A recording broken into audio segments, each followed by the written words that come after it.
সালাম আলাইকুম। সুপ্রিয় ভিউয়ার্স, আমি আজকে গণিতের একটু নিয়ম আলোচনা করছি। যেমন আমরা দেখি √5, এখানে আমাদের যেমন √5 এর উপর যেমন স্কোয়ার আছে, তখন এখানে কি হয়, আমরা যদি এটাকে ব্যাখ্যা করি √5 হবে ইন্টু √5, দুটো √5 মিলে একটা 5 হবে। ঠিক আছে, মানে এখানে √5 স্কোয়ার হলে দুটো √5 মিলে একটা 5 হয়ে যাবে।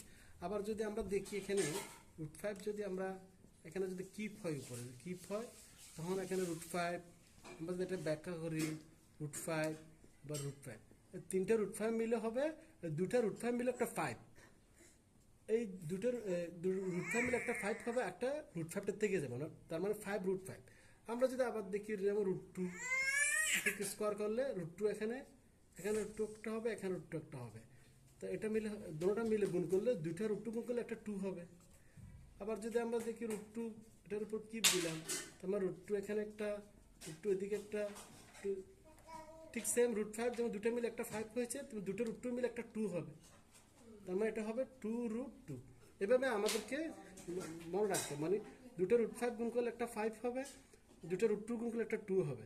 ঠিক আছে, তারপর আমরা দুটো √7 গুণ করলেও একটা 7 হবে, দুটো √8 গুণ করলে একটা 8 হবে। ঠিক আছে বন্ধুরা, আজকে এতটুকু, ধন্যবাদ।